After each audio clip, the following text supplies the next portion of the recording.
ویلکم ټو حدیثي آنلاین اکیډمي. السلام علیکم. ګرانو ملګرو، په نننۍ ویډیو کې موږ دا زده کوو چې څنګه کولی شو د خپل فیسبوک آی ډي ملګري یا فرینډ چې دی دا موږ پټ یعنی هایډ کو.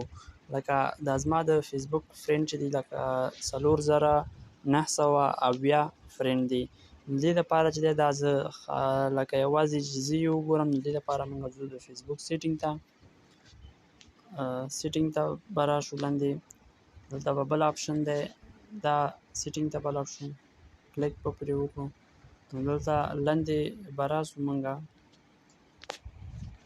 دلته چې دی دا پرایوسي چیک اپ ته چې دی دلته به کلیک وکړو.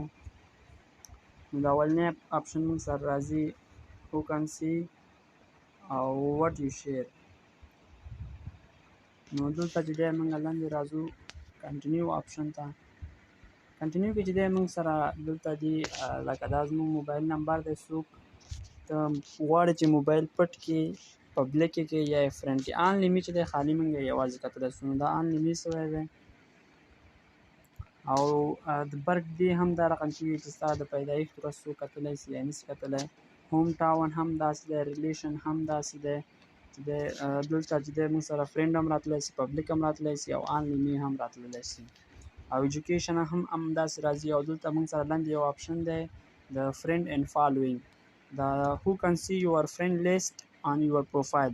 دې مطلب دا دی چې څنګه که څوک کولی شي ستاسو د فیسبوک آی ډي د فرینډ لیست وګوري او یا ونه ګوري. نو دلته چې دی دا څنګه آپشن موږ سره راکړل شوی دی چې ما تیار پبلیک کړی دی. نو دلته موږ سره 15 آپشنونه دي. اول پبلیک دی، بیا فرینډ دی، بیا فرینډ ایکسپیکټ دی او سپیسیفیک فرینډ دی. دا که تاسو غواړئ چې خالي تاسو د فیسبوک آی ډي فرینډ یې وګورئ. نو ملګرو زما چینل سره سبسکرایب کړئ، دا یې طریقه ده. مننه. نو ملګرو که تاسو غواړئ چې خالي تاسو د فیسبوک آی ډي فرینډ یې وګورئ، دا به تاسو چې دی آن لیمي کوي، په دې آپشن به تاسو کلیک وکړئ. دلته چې دی تاسو دا آپشن به اکټیویټ سي او دا لاندې کې هم دا مطلب ورکوي که تاسو کوم پیج چې دی فالو کړي دي نو یا کوم ګروپونو کې یاستئ نو هغه تاسو ملګري وګوري یا خالي تاسو خپله کتلی شئ. دا هم تاسو خوښه، تاسو کولی شئ چې خپل خالي د فیسبوک آی ډي فرینډ یې وګورئ او یا تاسو غواړئ چې خپله سپیسیفیک فرینډ وغواړئ او یا دا لاندنی آپشن چې خالي تاسو یې غواړئ چې ویې ګورئ.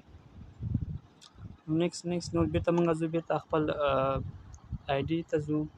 ګورو چې زموږ آی ډي کې دا چینجینګ چې دی دا کار یې وکړ او که نه.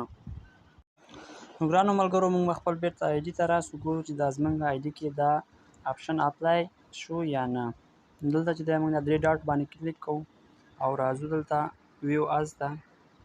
نو ګورو چې زموږ فرینډ لیست ښکاري که نه. ملګرو دلته زموږ فرینډ لیست بیخي ورک شو.